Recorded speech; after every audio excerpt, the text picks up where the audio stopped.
Well, when I came, I don't want to tell a lot of the movie, but a lot of time passed, and I came home from jail, and I came looking for Layla, and just that Mm, that rage that Russ had in his eyes was just like, wow.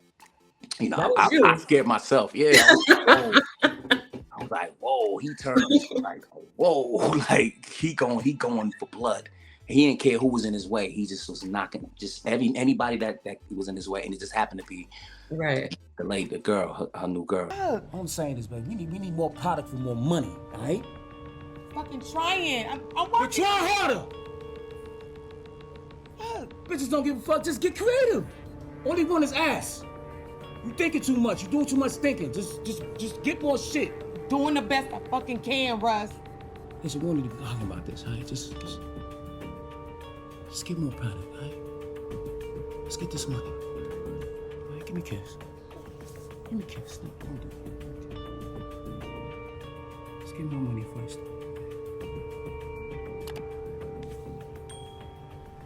Fucking kidding me? Hey everyone, my name is Marie David. I am your media host here representing isonlyentertainment.com.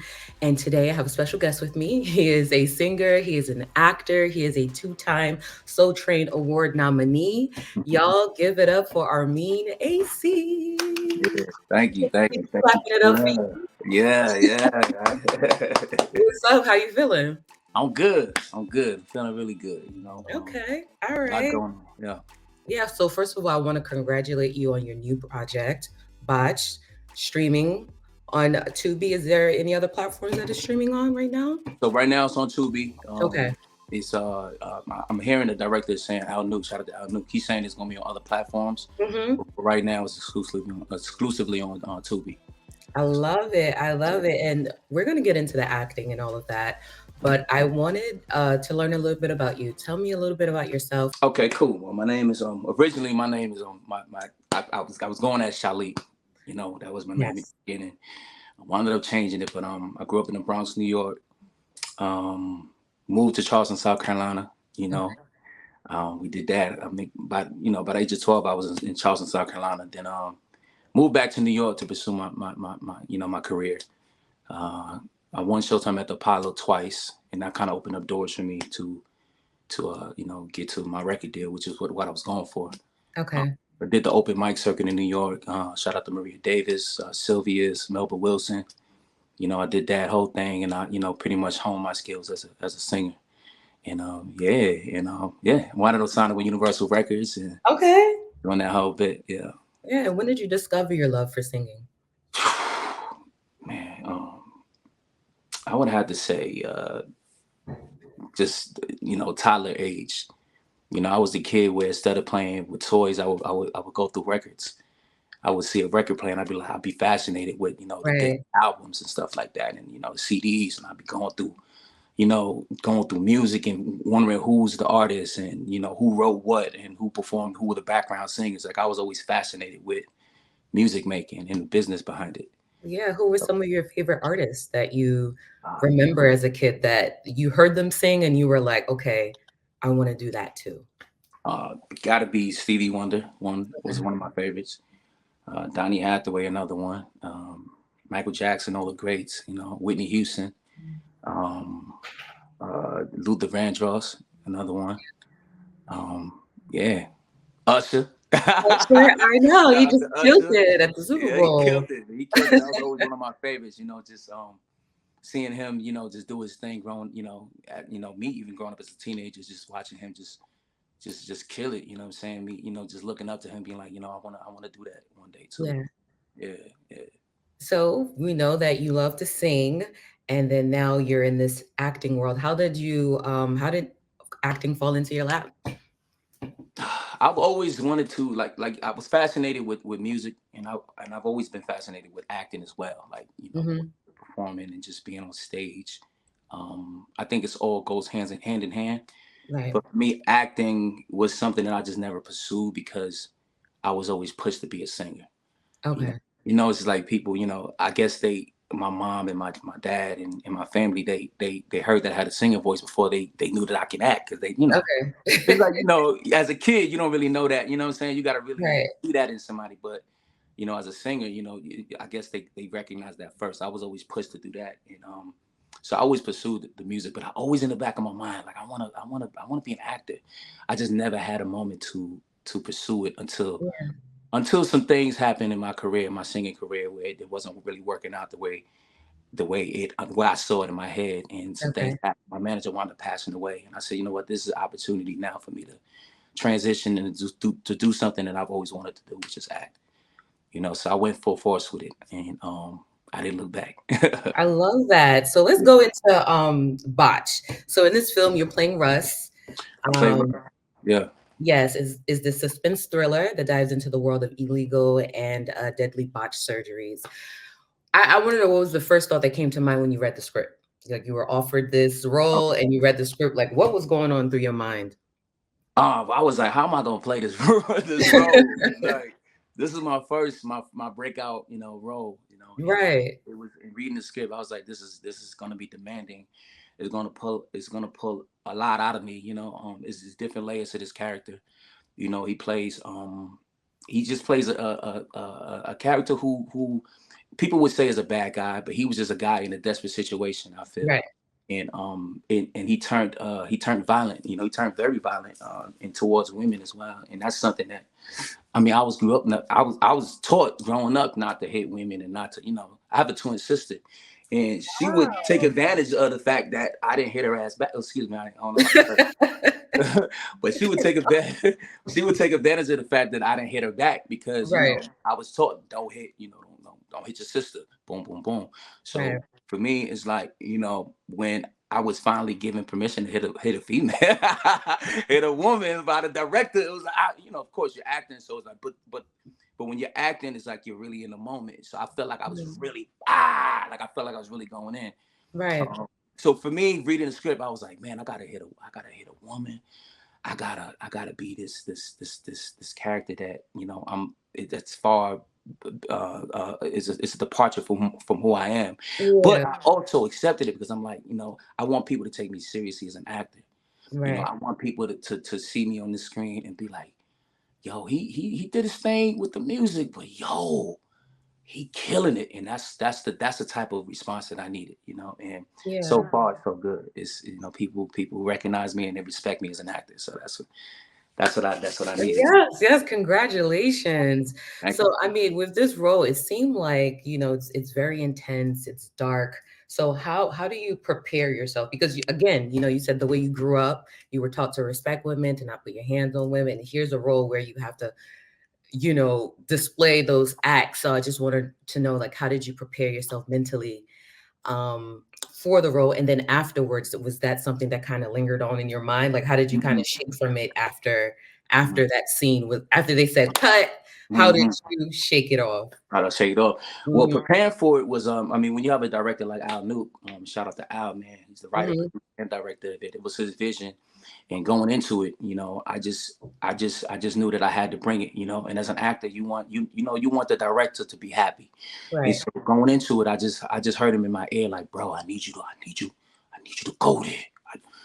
I, Yo, I need you there. And like just hearing Right, that voice right, and just us eye to eye, he like, bro, bring it. You know, so that to me was like that prepared me, you know, alone. right. You know, that got me into like, all right, it's like a, you know, like a football player or like, you know, an athlete or a boxer. And it's like, you got him in your ear. You got your coach in your ear. Like, you gotta bring it, bro. You're Mhm, doing this for you, but you're doing this for everybody, the team. You're doing this for us. Your performance is gonna be wait, like we need this out of you right now. So, right. you know, but when it came to me coming out of those characters or coming out of that character, Yeah, it's hard, you know. And now and it kind of had me thinking about Heath Ledger and how he wasn't able to get out of those characters. You know what I'm saying? He wasn't able to get out of that Joker character, and I was right. like, man, I feel that. Cause it's like when you become something, it's hard to like you know, get out of it. You know what I'm saying? So for me, I just put on cartoons. That was my thing. I just put on like Oh, take you right the back to your Simpsons. childhood. I went So back to help my you up childhood. with The it. Simpsons was one of my favorite, or is one of my favorite cartoons. Um, so I just went back there. I just watched the Simpsons, and it brought me back to that innocence. It brought me back to that. Like, it brought me to the very opposite of the character. Right. So I was able to be myself again. Yeah, yeah. I love that. And we're talking about Russ now, guys, and I want you to tell us a little bit about him. Tell us about the character, Yeah. yeah, and his importance in this film. Okay, so Russ is he manages a strip club. So he has access to a lot of women, who makes money off of off of nice bodies. They sell sex, they sell illusion. So he meets Layla, and when he meets Layla, he sees that she's innocent. He sees that she's green. He sees she's that he can mold her. Layla is she has dreams of becoming a plastic surgeon. So she's working in a doctor's office. She's working as a receptionist. So he's like, oh, this is my end right now. So he starts, he gives her, his number, and he start taking her out, start messing with her, start making her fall in love with him, and he got her now. So it's like, now I need you to start taking some of that in that office, bring it here, and let's make the money ourselves. Like, let's take it away from the doctor. The doctor got his bread. He got his clients. Let's bring the clientele over here. I got the women. So he starts convincing her, like, we can make a lot of money. She's trying to pay for school. She's struggling. He has child support. He's struggling. Right. So it's like, the story's relatable. It's like, we got bills to pay. Let's do it this way. And she falls under his trap. And the rest is, the story gets crazy. It's like, she goes from just being this promising, just young, surgeon to like getting herself out of all of this trouble. It's like, he brings her down like the drain. You talked about how this film is a blessing for you. So after the project wrapped up and, they said, okay, here's the film, premiere day, and you're watching this film and you're watching yourself on the big screen. How were you feeling? Because again, you said this was something that you've always wanted to do, and now is your chance. Like, this is your moment to shine. Out of body experience. I flew to Detroit to watch it. Al Nuke did a premiere in his hometown, Detroit, and he invited all women. He invited women out, and they had a discussion after the movie. It was beautiful. He had surgeons there and everything. It was beautiful. But just watching it was like, wow, man, we really did it, man. It's like, we put our blood, sweat, and tears into this, and just looking at it, like, I'm looking at it like it's not even me, because it's not. It's it's a whole completely different person. But to see how it came together, and the editing, and just how the story just came together, it was amazing to watch. And I didn't see it again until recent. I didn't see it a second time until like maybe a week ago. And I just sat back and watched it again, and I saw things that I didn't see the first time. It was just it was incredible, man. Just like the story that he told, and from the perspective that he told it in, was like, this guy's Al Nuke was a genius. It was poetic. It had some poetic moments in there. It was enlightening. It was educational. It was entertaining. It was dramatic. It was a lot. It was all of those things. Right. And I'm just happy to be a part of it, man. I'm just like, it's like I said, this is like, this is the first one for me. So it's a blessing. And the blessings are going to keep coming. Was there a moment, like a scene where you were watching and you were like, yo, this is it? Like, this scene right here, I know you did an outstanding job, but like one moment where you said, oh, nah, like that part right here, I did that. Scene where when I came, I don't want to tell a lot of the movie, but a lot of time passed, and I came home from jail, and I came looking for Layla, and just that rage. That rage that Russ had in his eyes was just like, wow. I scared myself. Yeah. I was like, whoa. He turned like, whoa, like he going for blood. He didn't care who was in his way. He just was knocking just anybody that was in his way, and it just happened to be the girl, her new girl. You know what I'm saying? So, but it was just like that urgency, and how Al was just like, I need that out of you.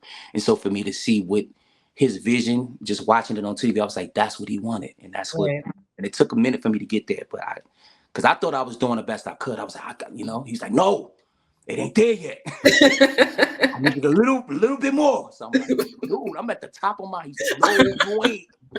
No, you ain't. You got a little. And Right. Did it? He was like, "That's it." So when I saw it on the film, I said, "All right, cool. I got what you was saying." You got what he was saying. Yeah, You did that. That's yeah. pretty awesome. Congratulations to you. Thank you. What's next for Armeen? I What's mean, you doing the singing, you doing the acting. What's on the bucket list? What else you want to accomplish? I definitely want to do more acting. Okay. I did. I want to get back to my music. I'm actually starting my new EP. I didn't really tell nobody. This Okay. is another exclusive. It's only on the Yeah, I'm getting all the exclusives today. But I'm starting my music again. Everybody's been asking me, so I'm recording I'm starting my music. I'm actually go to Italy in a couple months, and I'm starting music out there. Okay. And I'm gonna just vibe out with this producer that I know, and we just going, we gonna get the music back on. It's gonna be a R&B? different sound. It's gonna be a different sound. Now, it's Okay. gonna be R&B, but I'm gonna mix it in with some other stuff. So it's gonna be Talking dope. about But real life or like love? it's gonna be a little bit of everything. It's gonna Okay. be, but it's gonna be. I can tell you this. I've always been fascinated with like the symphony orchestra. Okay. Feel like a lot of strings. I like strings. Okay. I want to incorporate that in with the music, but with the acting, I'm looking at the Dionne Warwick story. I really want to get in involved with that. Yeah. I want to do a nice biopic, whether I'm playing whether I'm the lead role in it or whether I'm just, I'm a supporting role. I definitely I'm manifesting that Dionne Warwick movie. I want to be inside of that movie. Like Tiana Taylor, I think she's amazing. She's doing her thing. And I want to work with her, you know what I'm saying? And I want to, I like what they did with 1001. I like that, and I think that she's dope. So I want to work with her. I want to work with her in the Dionne Warwick movie. So that's next for me, hopefully. I feel like it's gonna happen. I mean, you putting it out there in the atmosphere. It's all positive vibes. So, and if that doesn't happen, something bigger and better is in store. That's just how it's always is. All right. Well, Armeen Acy, thank you so much. Again, congratulations. And I'll talk to you soon. Thank you.